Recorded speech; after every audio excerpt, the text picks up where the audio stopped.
사랑나눔 축제가 몇 주 남았습니까? 네, 2주 남았습니다. 이제 태신자들 다 정하셨죠? 이번 주에는 이제 찾아가서 구체적으로 초청장을 전달하는, 그리고 함께 또 식사 교제도 하고 구체적으로 초청하는 주간입니다. 여러분들이 나가시다 보면 엽서 형태로 된 저런 어떤 우리 이번에 디자인되어 있는 그곳을 옆에 보면 또 봉투도 있거든요. 그래서 초청하실 분에게는 그 봉투를 넣어서 그렇게 전달하시고 또 함께 교제의 시간을 가졌으면 좋겠습니다. 그러면서 여러분들 어떠세요? 이 사랑나눔 축제에 대한 기대가 있으세요? 기대가 있으신 분들은 몇 분 없을 거예요. 왜 그러냐고요? 죄송합니다. 여러분을 낮춰봐서. 매년 해보면 한 20% 정도는 움직입니다. 근데 참으로 안타깝게도 80% 정도는 거의 미동이 없습니다. 왜 그럴까? 이게 뭔지 잘 모르고 또 때로는 좀 불편하기까지 합니다. 장로산나교회가 그렇게 큰 교회는 아니지만 특별히 막 간섭하거나 해라, 이거 해라, 저거 해라 막 그렇게 안 하고, 그래서 참 그냥 예배 드리고 이렇게 또 교제하면서 이렇게 참 지냈는데, 갑자기 사랑나눔 축제라고 한다는데 이게 과연 뭔가 좀 궁금하신 분들도 아마 계실 거예요. 이게 한 3년 정도 안 했잖아요. 사랑나눔 축제가 뭐냐? 말 그대로 사랑을 나누는 축제죠. 사랑을 나누는 거예요. 사랑을 나눈다 이렇게 되면 우리가 딱 드는 첫 생각은 뭐예요? 뭔가 이렇게 가난한 사람들, 좀 도움이 필요한 사람들에게 뭔가 나누어 주는 그런 행사인가 보다. 근데 특히 이렇게 생각할 수 있는 것 중에 하나가, 이제 우리 장류지역에서 가장 큰 교회가 이 네이밍이 똑같죠. 사랑 나눔이라고 하는 것을 앞에 붙여서 뒤에 바자회를 하잖아요. 지금 하고 있나요? 끝났나요? 하여튼 이번 주간인가? 모르시는군요. 예. 하고 있어요.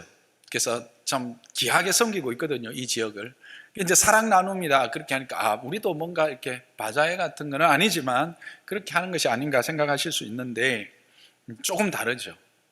우리는 이 사랑을 나누는데 어떤 사랑을 나누느냐, 예수님의 사랑을 무엇으로 나누느냐 하면 복음으로 나누냐. 복음, 기쁜 소식, 하나님에 대한 소식으로, 그리스도에 대한 소식으로 나누어서 그들로 하여금 이 천국 잔치에 초대하는 거예요. 이 천국 잔치를 함께 누리도록 초대하는 그런 행사라고 해야 될까요? 집회, 그게 바로 사랑 나눔 축제입니다. 근데 이 사랑 나눔 축제는 좀 역사적인 배경이 있어요. 그냥 우리 교회에서 처음 시작했던 것은 아니에요. 그리고 이걸 알면 이제 사랑 나눔 축제에 대한 성격을 조금 알 수 있어요. 이 사랑 나눔 축제는 이제 소천하신 우리 오카는 목사님이 사랑의 교회를 심호하실 때 이제 도입한 전도 집회입니다. 그 당시만 해도 이렇게 대부분의 교회들이 이렇게 전도 이렇게 행사는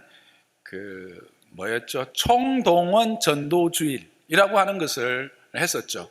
이 총동원 전도주일을 실제로 제가 이제 고등학교 다니고 막 80년대, 70년대 말, 80년대 초에 막 시작했는데요. 처음은 이제 잃어버린 양 찾기 같은 거였어요.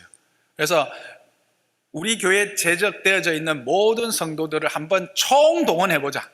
그래서 총동원이라는 말을 쓰다가 전도라는 것이 슬쩍 갖다 붙인 거예요. 우리 성도뿐만 아니라 예수 안 믿는 사람들도 조금 이렇게 오게 해서 복음을 듣게 해보자. 이렇게 시작한 거예요. 그러니까 이게 일회성 행사로 끝나는 거였죠. 그리고 참석시키는데 이제 핵심이 있었습니다. 그런데 이러다 보니까 실질적으로 이제 전도의 이제 효과나 전도로 말미암아서 또 하나님께서 전도라고 하는 귀한 은혜의 방편을 허락하셔서 그 성도들이 믿음의 걸음을 걸어가는데 힘을 주기 위한 것으로 주신 이 전도가 좀 힘들고 어렵고 오히려 회피하고 싶은 것으로 자꾸 이제 인식되기 시작한 거예요. 그래서 오카는 목사님은 이거는 아닌 것 같다라고 생각을 이제 하시면서 복음이 가지고 있는 능력에 집중하신 거죠. 복음은 기존의 성도들도 이렇게 각성시키는 이렇게 능력이 있잖아요. 각성은 깨어나게 하는 거잖아요. 정신 차리게 하는 거잖아요. 그래서 예수 그리스도의 복음은 우리로 하여금 우리의 정체성과 우리가 해야 될 일과 또 우리가 누리고 있는 것들을 대해서 깨닫고 그래서 다시 회복하거나 감사하거나 하게 하거든요. 그럴 뿐만 아니라 이 복음은 믿지 않는 자들에게 도전을 주는 거죠. 내가 죽을 죄인이었구나. 그 예수님이 필요하구나. 이런 어떤 뭔가 쇼킹한 이야기들을 구체적으로 들을 수 있는 그게 바로 복음 아닙니까?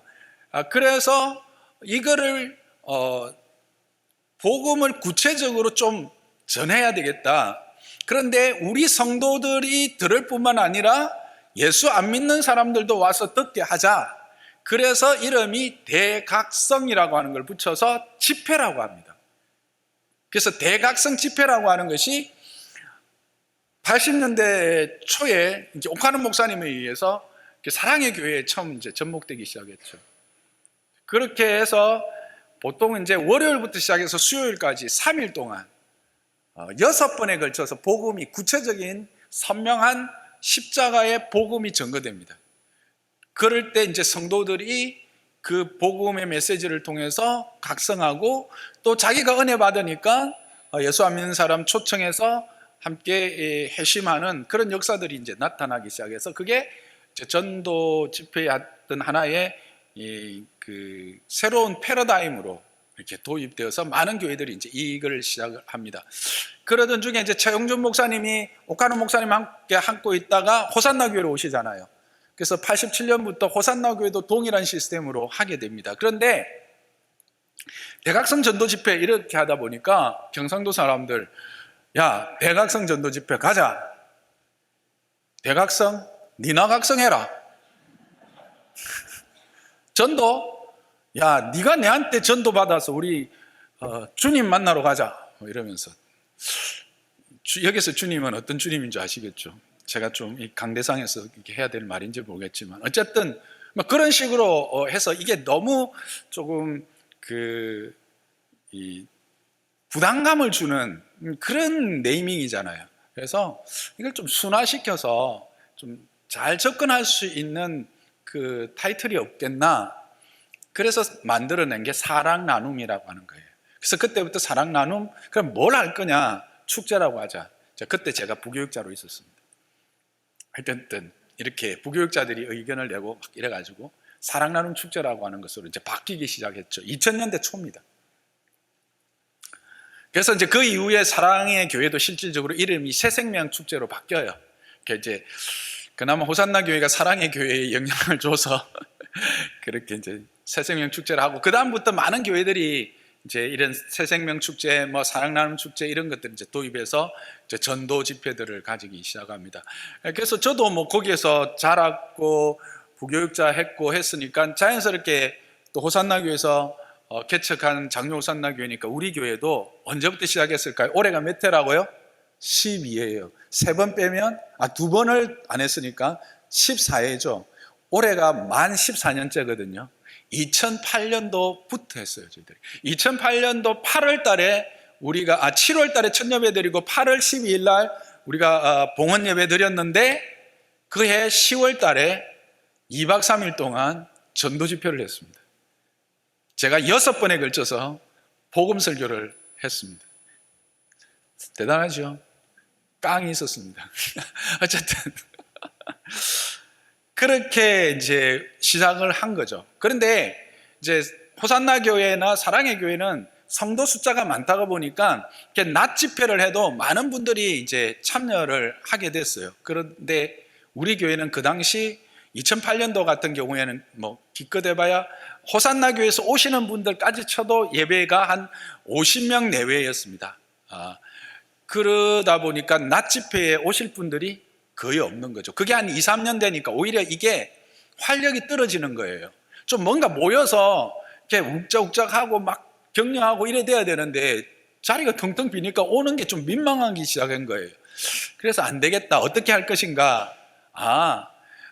기회를 좀 많이 나누지만 주일을 중심으로 하자. 그래서 주일 2번을 2주간에 걸쳐서 두 번의 주일을 이렇게 사랑나눔 축제로 시작하게 되어서 계속해 오다가 올해는 이제 한 번 하는 거는 이제 팬데믹이었고 아직까지 이게 인식이 우리가 아직 실내 마스크까지 하고 있는 입장에서 한 번 해서 조금 워밍업 하고 내년에 다시 두 번 하자. 그래서 올해 이제 한 번 하게 된 겁니다.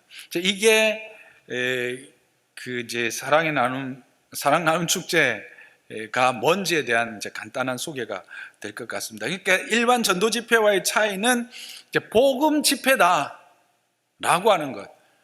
그래서 모든 성도들이 함께 은혜를 누리고 참여하고 회복하는 시간이다.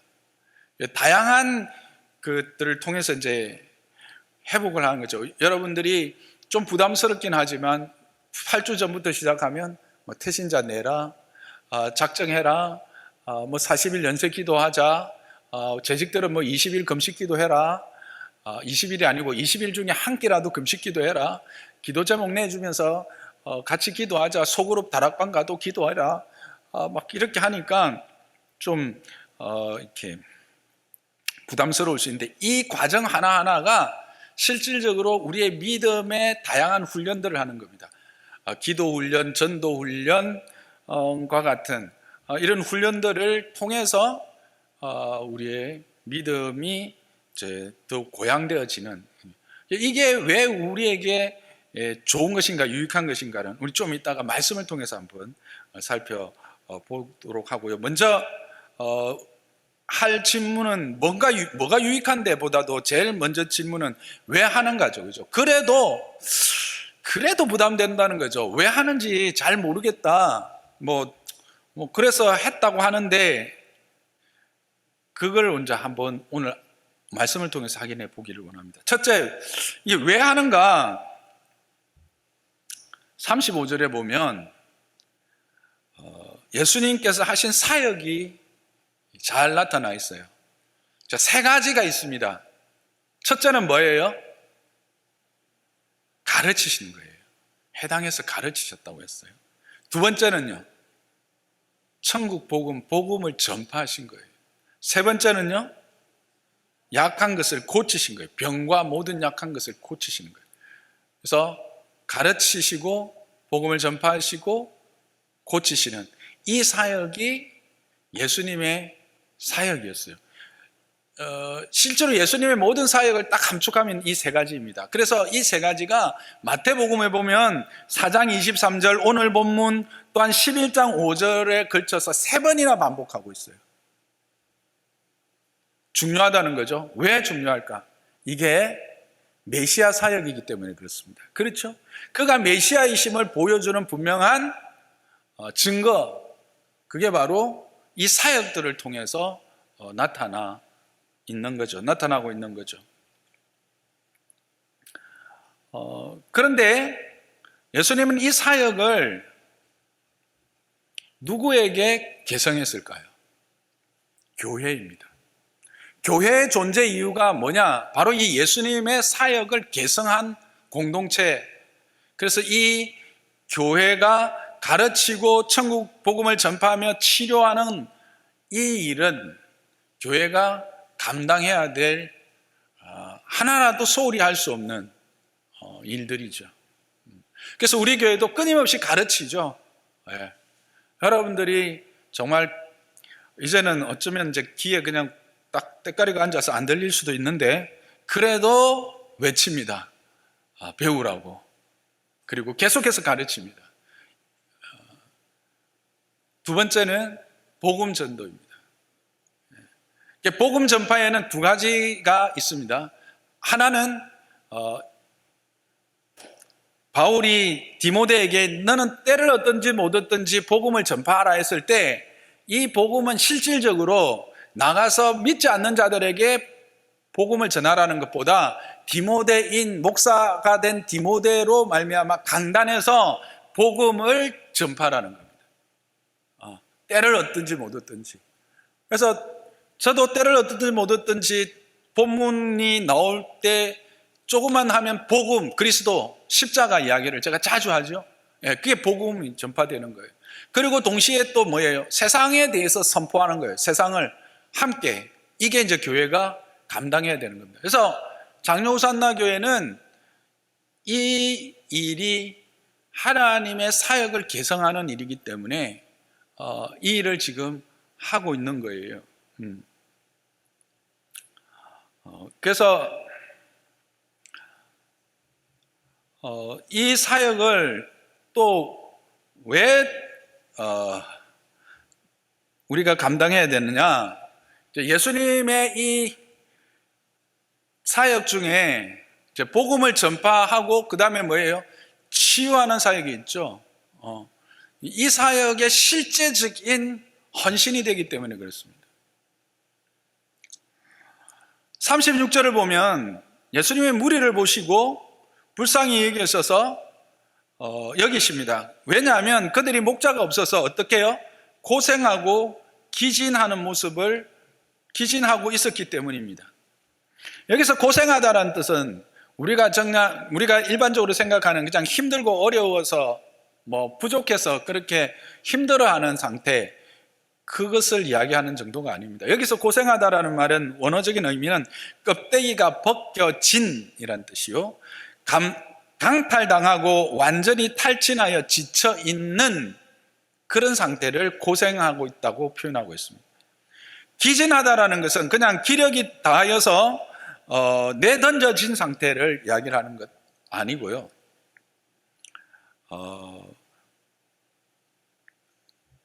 무기력하여 버려진 상태, 내던져진, 무기력하여 버려진 상태로 누워있는 것. 그러니까 아무런 뭔가를 할 수 없는 무기력한 상태로 누워있는 그런 모습이 기진한 거예요. 두 가지를 합하면요, 껍질이 벗겨져서 탈진하여서 내던져져 쓰러져 있는 그런 모습을 본 겁니다. 누구에게서? 무리에게서. 누가? 무리가 그렇다라는 거예요. 결국 이 무리들에게 뭐예요? 이런 고생하고 탈진한 그들에게 치유하기 위해서, 그들을 온전케 하기 위해서 우리가 이 일을 하고 있는 거예요. 그런데 그들이 그렇게 된 이유가 뭐라고 말하고 있어요? 고생하고 기진한 이유가 목자가 없기 때문에.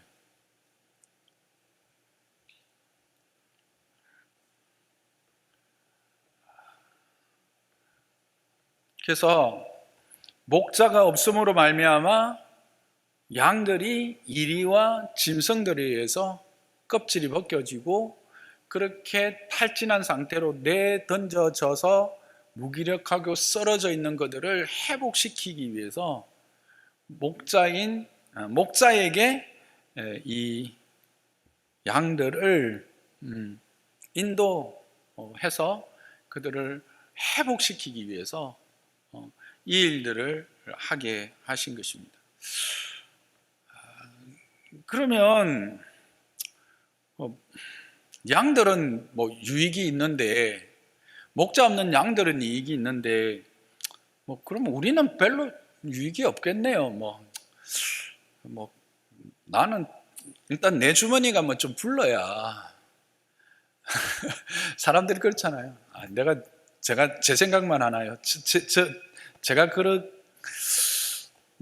거, 사람들 잘 그렇잖아요. 내한테 뭔가 이렇게 손에 잡히는 게 있어야 움직이지, 그렇게 생각할 수 있는 거예요. 주님은 우리 연약함 잘 아세요. 주님이 그래서 그럼 우리에게는 어떤 유익이 있습니까? 물어보고 싶은 분이 있을 거예요. 우리에게는 어떤 유익이 있을까요?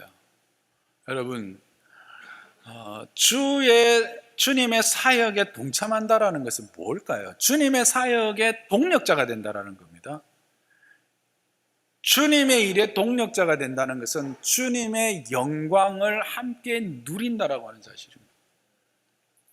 그러니까 교회가 이 땅에서 계시록 보면 7 무슨 촛대? 금 촛대로 나오죠. 존귀하다는 거예요.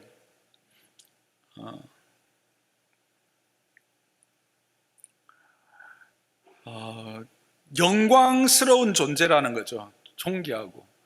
결국 우리로 하여금 그 하나님의 영광스러움과 그 존귀함을 누리게 하시기 위해서, 누리게 하게 하기 위해서 이 일들에 참여하시고 하게 하시고 부르신 겁니다.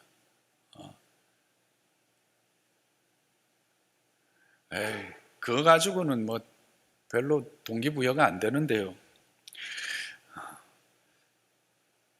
이 일을 예수님은 뭐라고 말씀하십니까?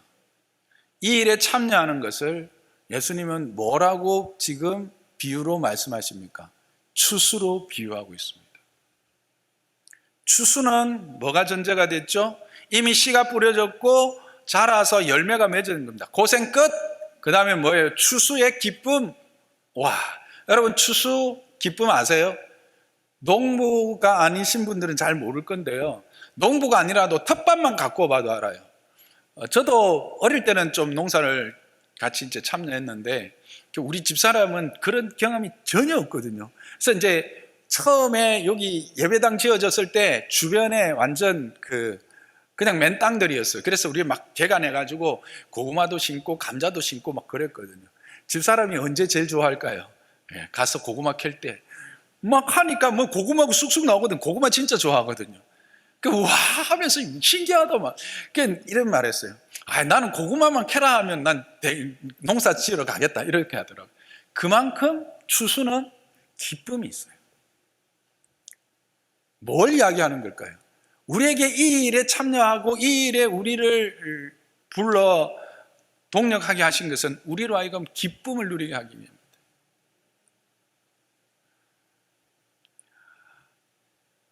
두 번째는 뭘까요?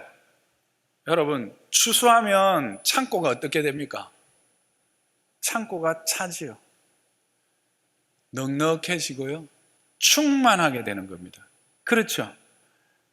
추수는 우리로 하여금 충만함을 누리도록, 우리로 영적 부요함에 들어가도록, 그 영적 부요함을 맛보고 누리도록 초청하시는 거예요. 근데 그 영적 부요함의 충만은 구체적으로 어떤 것으로 나타날까요? 성령 충만으로 나타납니다.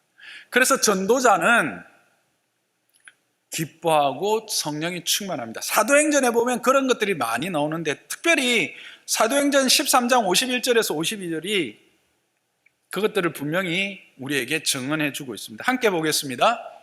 사도행전 13장 51절에서 52절 시작. 두 사람 그들을 향하여 발에 티끌을 떨어버리고 이고니온으로 가거늘 제자들은 기쁨과 성령이 충만하니라. 여기 두 사람은 누구일까요? 바울과 바나바입니다. 이들이 이제 파송을 받고 처음으로 비시디아 안디옥이라고 하는 지역에 가서 전도를 하지요. 어떤 일이 일어났을까요? 놀라운 하나님의 은혜가 임했습니다. 많은 사람들이 회개하고 돌아왔습니다. 그러자 누가 시기하기 시작했을까요? 유대인들이. 그래서 유대인들이 지역에 있는 유력자들을 충동하기 시작합니다. 그래서 바울과 바나바를 그 성에서 추방해버리죠. 그렇게 해서 지금 나오는 장면이 51절이에요. 그들이 발에 신에 먼지를 털어버리죠. 이거는 예수님이 하신 말씀이잖아요. 너희를 누군가가 영접하면 들어가서 평안을 빌고 그러면 그 평안이 그 가정에 임할 것이다마는 너희를 내치는 자들, 받아들이지 않는 자들에서는 그 앞에서 먼지를 떨어버리라. 그러면 마지막 날에 심판이 참으로 견디기 힘들 것이다 라고 말씀하시면서 이야기해 주셨던 말씀 기억나시죠? 네. 그것을 이제 실행을 해 놓은 거예요. 그렇게 나올 때 그들의 제자들이라고 하는 것은 두 사람만을 말할까요? 아니에요. 이 사역에 동참한 모든 사람들이에요. 뭐가 있었다고요? 기쁨과 뭐가? 성령이 충만하니라.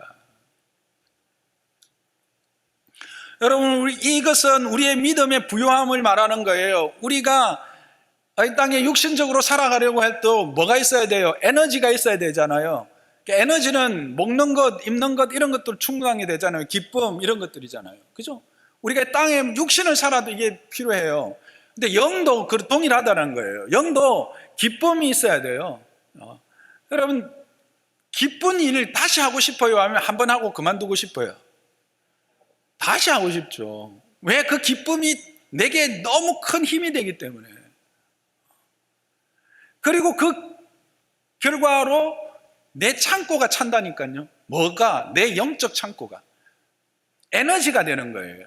성령의 충만을 우리가 왜 강구하죠? 성령의 충만은 우리가 이 땅에서 믿음의 걸음을 걸어갈 수 있게 해주는 힘이 되고요, 이 땅에서 우리가 이 믿음의 걸음을 걸어가다가 만나는 대적들과 여러 가지 위험들과 부딪혀서 이길 수 있는 뭐가 돼요? 능력이 되잖아요. 어디를 통해서 지금 공급된다고요? 어디를 통해서? 복음을 증거하는 곳에서. 물론 말씀을 듣고 기도를 하고 또 배움을 얻는 것에서도 실질적으로 기쁨이 있고 영적 충만함이 있어요. 하나님의 말씀을 새로 깨달았을 때, 가르침을 받았을 때, 그래서 새로운 사실을 알고 그랬을 때 얼마나 기뻐요. 또 우리가 그때 이제 기도하고 막 이럴 때도 성령의 은혜 가운데서 또 응답도 받고 하면 막 기쁘고 또 충만해지죠. 그런 기쁨도 있지만 이 기쁨은 그 기쁨에 대해서 더 큰 기쁨이라는 거예요. 그러니까 생명을 잉태하고 생명을 탄생시키는 기쁨, 남자들은 잘 모를 거야. 나도 잘 몰라요, 솔직히. 근데 여성분들은 알 거예요. 자녀를 낳아본 분들은 그 신기함과 그 신묘막측함. 근데 저는 조금은 느꼈어요. 솔직히 이제 진홍이는 바로 이렇게 가서, 근데 수연이는 제가 딱 안아봤거든요. 이야, 어디서 이렇게, 와, 너무 신기한 거예요. 너무 예뻤어요. 진짜. 그 기쁨과 그 충만함, 그게 어디를 통해서? 영적으로 전도자의 삶 속에서 허락되어진 기쁨이요 충만함이라는, 이거를 누리게 함으로써 어떻게 우리가 이 땅에서 믿음의 여정을 걸어갈 때, 앞에도 말했지만 이 땅은 광야예요, 광야. 무엇으로 이 땅을 이겨나가고 이 믿음의 여정을 끝까지 견뎌나가며 우리의 받은 바 이 은혜의 부요함을 놓치지 않고 기쁨으로, 감사함으로 달려갈 수 있겠어요? 기쁨과 성령 충만이에요. 그것을 주기 위해서 하나님이 이 일에 부르셨다는 거예요. 추수라는 말은 그런 의미예요. 여러분은 전도를 요청받거나 전도에 대해서 설교를 들을 때, 와, 그래! 이런 생각 드세요? 이거 먼저 드세요. 부자죠? 근데요, 성령은, 하나님은, 와, 이거 불러일으키시려고 우리를 초청하고 계신다는 거예요. 기쁨으로 받아들이기를 주님의 이름으로 축복합니다. 기쁨으로 받는 자에게 이런 은혜가 있는 거예요. 그러면 이런 유익이 있는데, 그러면 이제 어떻게 하면 됩니까? 무엇이 필요하지요? 첫 번째는 주님의 마음이 필요해요. 첫 번째, 가장 필요한 것은 주님의 마음. 주님은 그들을 볼 때 어떤 눈으로 보십니까? 불쌍히 여기는 마음으로 그들을 봅니다. 여러분, 예수님이 지금 이제 말씀을 전하실 때 그때 상황에서 예수님, 세상적인 가치로 보면 예수님이 불쌍할까요? 예수님 앞에 모여 있는 사람들이 더 불쌍할까요? 이 모여 있는 사람들의 그 무리들의 구성원들을 좀 생각해 보면 답이 나옵니다. 물론 그 중에는 예수님보다도 더 이제 열악한 환경에 있는 사람들이 있습니다. 그런데 먼저 예수님을 한번 조명해 봅시다. 예수님의 신분은, 직업은 뭐예요? 복수의 아들이에요. 직업에 기준이 없다, 요즘 말이죠. 고대에는 직업은 계급입니다. 목수의 아들, 누가 사모해요? 누가 추앙해서 받드나요? 아니에요. 무시하는 직군일 수밖에 없습니다. 무시하는 직군입니다. 그리고 지금 예수님의 형편은 어떠나요? 그래도 목수라서, 아주 능력이 뛰어난 목수라서 그래도 뭐 번듯한 집이라도 있고 막 그런가요? 아닙니다. 아버지 돌아가시고 홀어머니의 동생들은 줄줄이. 그래서 예수님은 자기 자신에 대해서 뭐라고 말씀하십니까? 여우도 굴이 있고 공중의 새도 그쳐가 있지만 난 머리 둘 곳이 없다. 손에 쥔 것도 아무것도 없다는 거예요. 신분적으로도 아무것도 없고 손에 쥔 것도 없는 분이 예수님이에요. 근데 거기 모여있는 사람들은 어떤 사람들이죠? 그 중에는요, 종교 지도자들, 힘 있는 종교 지도자들. 요즘의 종교 지도자들, 목사들은 아무것도 아니잖아요. 근데 신정 정치가 이루어지고 있는 그 사회에서의 종교 지도자는 엄청난 힘이 있고 엄청난 재력을 소유하고 있는 사람들입니다. 인도만 보다 알 수 있습니다. 인도만 보다. 계급 사회에서 최상위 계급이죠. 바리새인들, 서기관들, 대제사장들이 거기 있었잖아요. 또 누가 있었어요? 백부장, 관리. 또 누가 있었어요? 부자 청년이 와서 어떻게 하면 구원을 얻을까? 라고 이야기했을 때 보면 부자도 따라왔어요. 또 예수님을 자기 집에 초대해가지고 막 대접하는 사람들 보면 그 사람들도 거기 있었어요. 근데 예수님은 그들 모두가 다 뭐다? 불쌍하여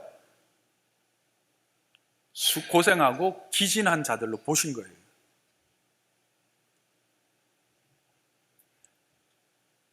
누가 불쌍한 거예요?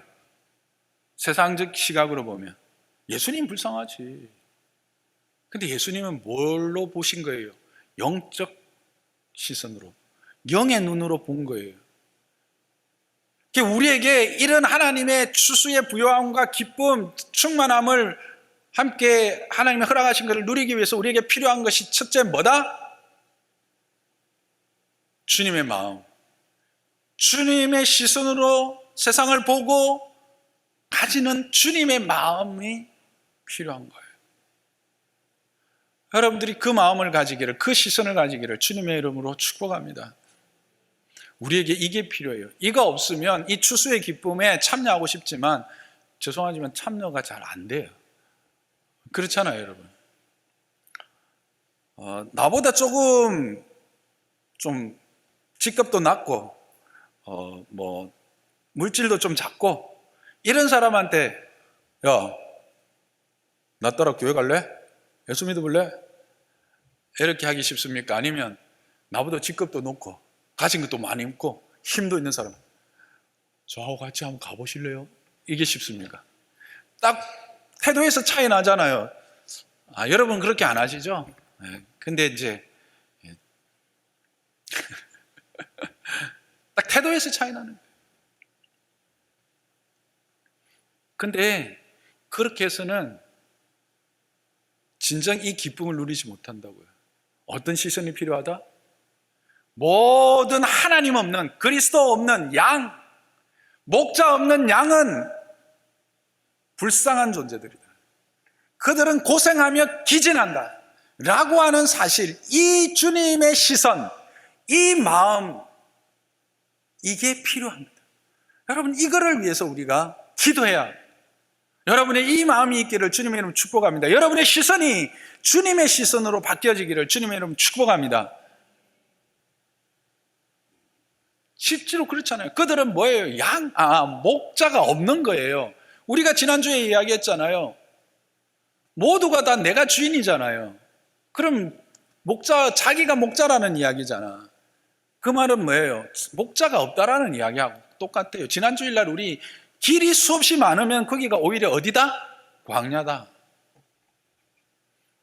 내가 목자인데 누가 목자야? 내가 어디로 가야 될지도 모르는데 목자가 없는 거예요.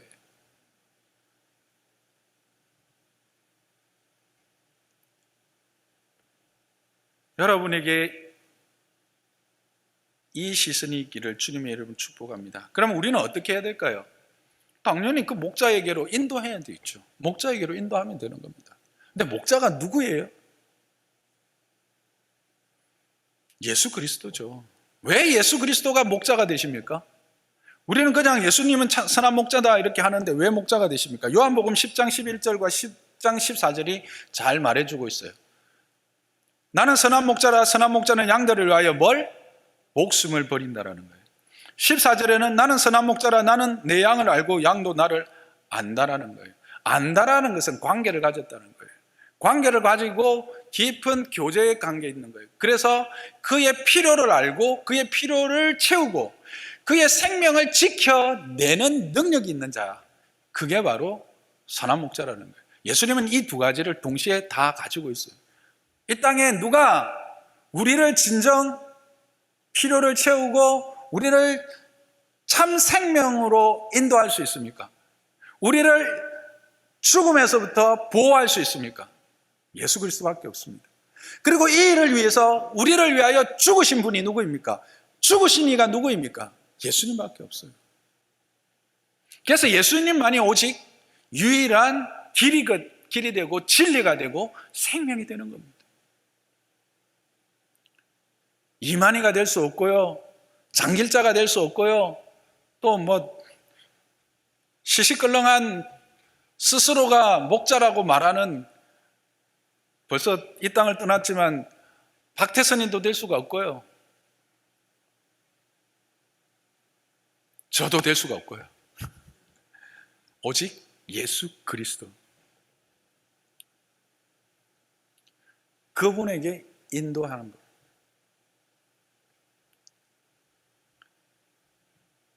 그분의 인도할 때 우리 안에 어떤 일이 일어난다고요? 기쁨이 일어난다고요. 우리 안에 어떤 일이 일어난다고요? 영적 충만함, 성령의 충만함이 채워진다는 거예요. 그러면 선한 목자에게 인도한다라는 것은 구체적으로 뭐가 어떻게 하는 것인가? 추수하는 일꾼이 되는 거죠. 실제로 추수를 하는 거예요. 예수님이 그랬잖아요. 추수할 일꾼을 보내어달라고. 근데 추수할 일꾼을 보내어달라는 말은, 그거를 부탁한 것은, 부탁받은 사람은 지금 추수할 일꾼이에요? 아니에요? 일단 자기가 일꾼이야. 그래서 자기가 헌신해야 돼. 목사가 이게 설교하고 목사가 전도 안 하면 그건 꽝이야.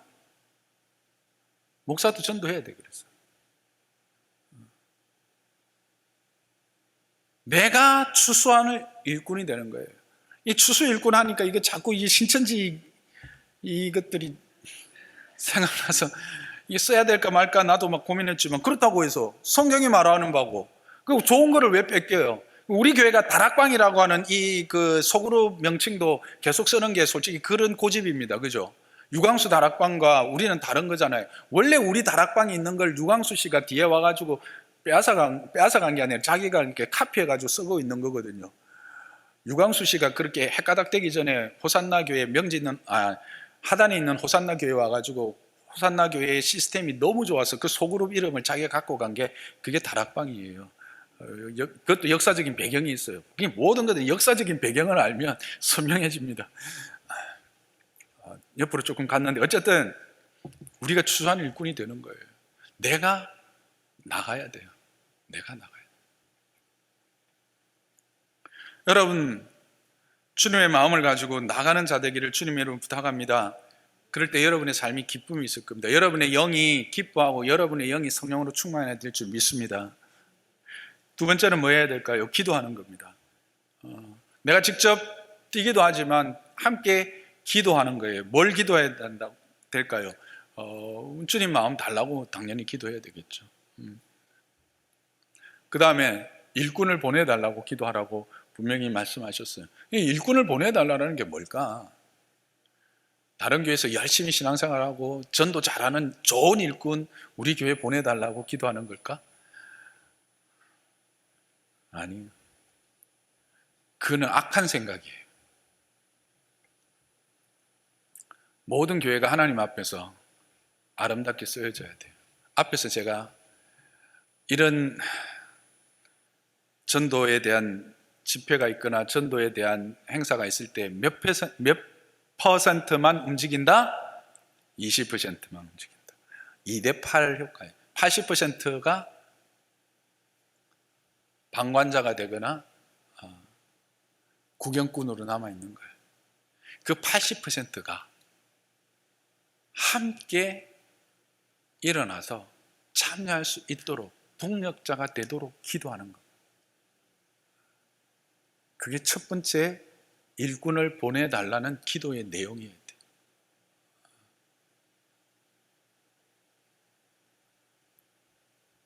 그 기도하면서 자신이 동력자가 되지 않을 수 있을까요? 동력자가 될 거라 생각합니다. 두 번째는 밖에 있는 구원하기로 작정된 자들, 주께서 이 장류 지역에 구원하기로 작정된 자들이 많은 줄 믿습니다. 주님 말씀하셨습니다. 이 성 중에 내 백성이 많도다. 그리고 구원하기로 작정된 자들은 다 믿더라. 아멘. 그 믿음 가지고 나가는 거예요. 아직도 복음을 듣지 못하여 주의 이 영광스러운 일에 참여하지 못하고 이 영광스러운 일로 말미암아 허락되어진 이 은혜의 부요함과 기쁨을 누리지 못한 자들을 보내어 달라고 우리가 또한 기도하는 거예요. 그러니까 내가 순종하여 행함과 동시에 기도의 용사가 되는. 그래서 우리가 기도 제목 내고 20일 금식, 20일 뭐 재직 중심 금식 기도, 40일 연세 기도 이런 거 하는 거예요. 그래서 이런 것들을 통해서 우리가 뭐예요? 조금씩 자라나게 되는 거죠. 이게 바로 성령이 충만해지는 그 전도의 그 안에 이런 아주 디테일한 섬세한 이런 것들이 숨어 있는 거예요. 그러니까 이것들이 그냥 여러분들에게 부담 주려고 뭐 앞에 이렇게 주제 갖다 붙이고 선포하고 이렇게 하는 게 아니에요. 이런 것들을 통해서 우리의 마음에 이런 또 설교를 통해서 우리의 마음에 예수님 마음을 가지고 가져야 되겠다 결단하게 되고 순종하게 되고 그렇게 기도하게 되고 참여하게 됨으로 우리 안에 뭐가 있는 거예요? 하나님의 그 영광스러움이 나를 채워나가는, 그리고 내 안에 이 기쁨과 이 충만함이 채워지는 그런 은혜를 누리게 되어지는 겁니다. 말씀을 정리하겠습니다. 여러분, 사랑하는 축제가 뭔 줄 아시겠습니까? 그리고 이것의 유익이 무엇인 줄을 분명히 들으셨습니까? 그러면 우리는 어떻게 해야 될까요? 순종하는 겁니다. 그리스도 참 목자이신 예수님께로 그들을 이끄는 추수꾼의 역할을 하는 것입니다. 그리고 기도하는 것입니다. 주님의 이름으로 부탁합니다. 장로산나교에 속한 모든 권속들은 한 사람도 빠짐없이 이 일에 참여하고 동력함으로 이런 하나님이 예비하신 영광스러움과 이런 은혜들을 다 누리시기를 주님의 이름으로 축복합니다.